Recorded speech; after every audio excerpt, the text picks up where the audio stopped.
بسم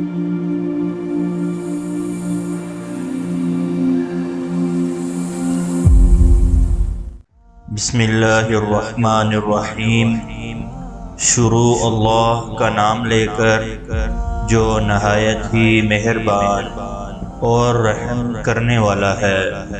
حضور پاک صلی اللہ علیہ وسلم جب مدینہ ہجرت کے لیے تشریف لے جا رہے تھے تو راستے میں ایک خوش نصیب گھرانے میں قیام فرمایا۔ وہ گھرانہ کون سا تھا اور آپ نے وہاں پر کیا عمل اختیار کیا؟ ربیع الاول سن 13 بعثت میں نبی پاک صلی اللہ علیہ وسلم نے سرزمین مکہ کو الوداع کہا۔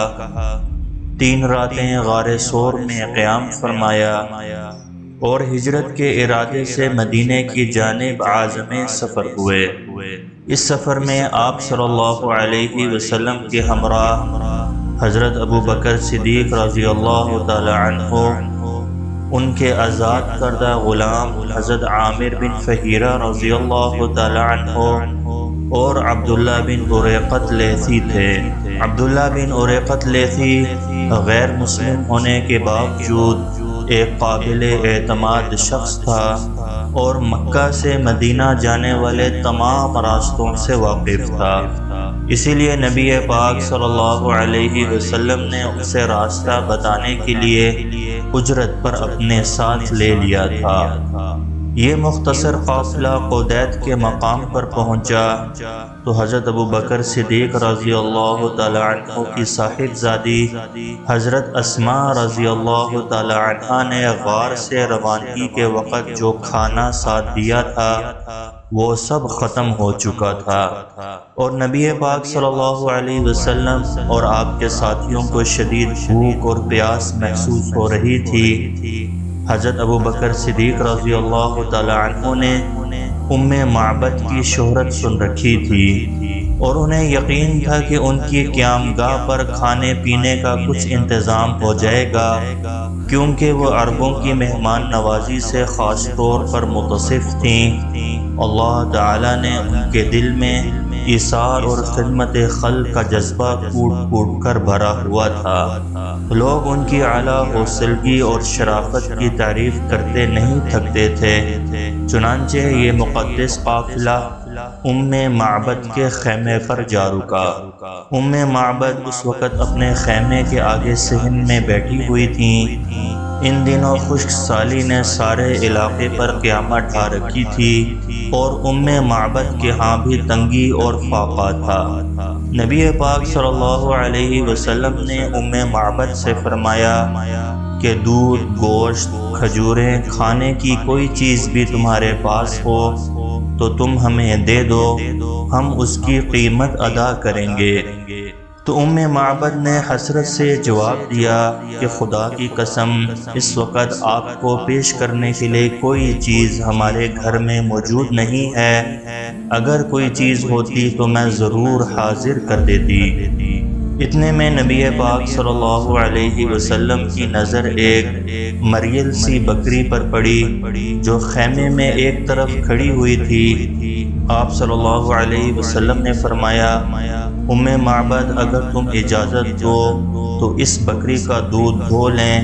تو ام معبد نے کہا کہ آپ بڑے شوق سے دودھ دھو لیں، مگر مجھے امید نہیں ہے کہ یہ دودھ کا ایک قطرہ بھی دے۔ اب وہ بکری آپ صلی اللہ علیہ وسلم کے سامنے لائی گئی۔ آپ نے پہلے اس کے پاؤں باندھے اور پھر اس کی پیٹھ پر ہاتھ پھیر کر دعا کی، اللہم بارک لہا فی شاتھہا، اے اللہ اس عورت کی بکریوں میں برکت عطا فرما۔ اس کے بعد یہ حیران کن نظارہ دیکھا گیا کہ نبی پاک صلی اللہ علیہ وسلم نے بسم اللہ الرحمن الرحیم پڑھ کر جو ہی بکری کے تھنوں کو چھوا تو تھن فی الفور دودھ سے بھر گئے اور نبی پاک صلی اللہ علیہ وسلم نے ایک بڑا برتن منگا کر دودھ دھونا شروع کر دیا۔ یہ برتن جلدی لبالب بھر گیا۔ پھر آپ صلی اللہ علیہ وسلم نے پہلے یہ دودھ ام معبد کو پلایا، اس نے خوب سیر ہو کر یہ دودھ پیا۔ پھر آپ نے اپنے ساتھیوں کو پلایا، جب وہ بھی سیر ہو گئے تو آخر میں آپ نے خود پیا اور فرمایا کہ لوگوں کو پلانے والا خود آخر میں پیتا ہے۔ اس کے بعد آپ نے دودھ دوبارہ دھونا شروع کیا، یہاں تک کہ برتن لبالب بھر گئے۔ یہ دودھ رحمت دو عالم نے معبد کے لیے چھوڑا اور قافلے کے ساتھ آگے روانہ ہو گئے۔ معبد کا بیان ہے کہ جس بکری کا دودھ سرکار دو عالم صلی اللہ علیہ وسلم نے دوہا تھا، وہ حضرت عمر فاروق رضی اللہ تعالی عنہ کے عہد خلافت تک ہمارے پاس رہی۔ ہم صبح و شام اس کا دودھ دھوتے تھے اور اپنی ضرورتیں بخوبی پوری کیا کرتے تھے۔ نبی پاک صلی اللہ علیہ وسلم کے تشریف لے جانے کے تھوڑی دیر بعد معبد کا شوہر اپنے ریوڑ کو لے کر جنگل سے واپس آیا۔ خیمے میں دودھ سے بھرا ہوا برتن دیکھ کر حیران رہ گیا، تو اہلیہ سے پوچھا کہ یہ دودھ کہاں سے آیا ہے؟ تو معبد نے جواب دیا کہ خدا کی قسم، ایک بابرکت مہمان تشریف لائے تھے، انہوں نے بکری کو دھوہا، خود بھی سیر ہو کر دودھ پیا اور یہ ہمارے لیے چھوڑ گئے ہیں۔ پھر اس نے تفصیل کے ساتھ سارا واقعہ بیان کیا، تو معبد نے کہا ذرا اس مہمان عزیز کا حلیہ تو بیان کرو۔ تو معبد نے بے ساختہ نبی پاک صلی اللہ علیہ وسلم کا جو حلیہ بیان کیا، تاریخ نے اسے اپنے صفحات میں ابھی تک محفوظ کیا ہوا ہے۔ اور جب معبد نے آپ صلی اللہ علیہ وسلم کی یہ صفات سنی تو وہ بول اٹھے کہ خدا کی قسم، یہ تو وہی صاحب قریش تھے جن کا ذکر ہم سنتے آ رہے ہیں، میں ضرور ان سے جا کر ملوں گا۔ ایک روایت میں ہے کہ معبد کے کانوں میں صاحب قریش کی بھنک پہلے پڑ چکی تھی، جب بکری والا واقعہ دیکھا تو وہ فوراً مسلمان ہو گئیں۔